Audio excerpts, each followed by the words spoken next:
Governor.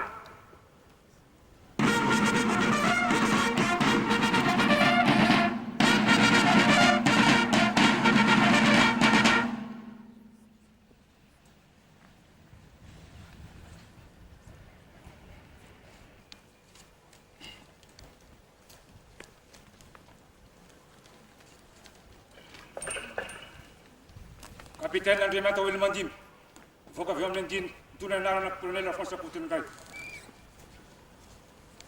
Ndriamanto ministre ny foloalindahy. Ndriamanto général, lehibe ny état-major général ny tafika. Ndriamanto général, Ndriamanto général isany. Ndriamanto ministre Ndriamanto ministre ny fifandraisan-davitra, sy Ndriamanto vadiny. Ndriamanto manamboninahitra ambony, manamboninahitra, manamboninahitra lefitra. Sisika menakavy, vory, manatrika etolo.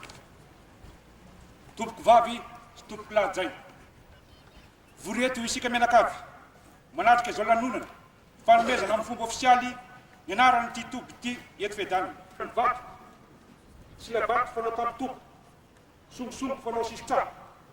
Notendreny fianakaviana mitondra ny teniny sisy olo vava azy ireo. Satria avy amin'ny andiny Kolonely Alphonse Rakotonirainy. Teny nomeny zany ka masonana, fa raha tsy atotako i vato, tsy avalako i rano, fa ho toaviko hatramin'ny farany. Fa jaka avy amin'ny andriny reny, fady noho izinara, ary lohomby zarakabary, lanjaina, fandalifiny teny. Na eo azany hoe, teny natao laniera, dia tsy hitatrevatreva aho, fa ny javajafaty anjarany mahery. Ndrodroto mpamindra fanao matanjaka, fa ny latinaty-petsaka kosa mahazatra ny manam-panahy. Koa vatra ihany ny vava, ary miambatra ny lely. Raha mijoro mandray fitenena manoloanareo olo Malagasy tao avory etony. Tanao ambany, dia tsy tokony izao mihitsy no andray fitenena eto andohanareo.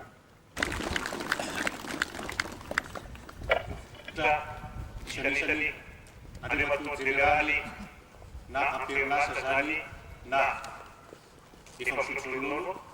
Andriamanto manam-boninahitra ambony isany, Andriamanto manam-boninahitra lefitra, tompoko vavy sy tompoko lahy. Ary miambakavaka fandahatra mahamenatra. Koa ny volo teny dia miala tsiny, miala fondro. Raha mandray fitenenana eto anoloanareo olo manakajy, manatrika etolo. Satria tsy dia avarany loatra amin'ny tony kabaritolo ny tenanay. Miala tsiny koa noho ny mahamavesatra ka tsy zakany teo aloha, zany tsy ny zany, ka ho ambako tsy mahazaka koa. Amin'ny mahalehibe ny vondrona, eto amin'ny régimenta voalohany ny sapanara sy fifandraisana. Anay nefa dia voatery tsy maintsy mandray ny fitenenana ny tena. Ny faharoa manaraka izany dia ny miara-panareo tsirairay avy tonga soa eto amin'ity Toby ity.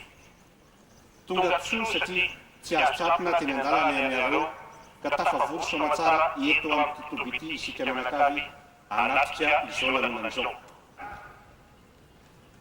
Avy tamin'ny Andriamantoa, Jean Fiabe, filohan'ny République, sady filoha farany tapo ny foloalindahy Malagasy, mitondra laharana faharaiky amin'ny telopolo amby zato, état-major manokana amin'ny présidence, tamin'ny 6 Jolay taona 1979, dia ambarana etoany fa manomboka anio 3 Jolay 1979, dia Toby Kolonely Rakotonirainy Alphonse no anarany ty Toby miaramila eto Fiadanana ty.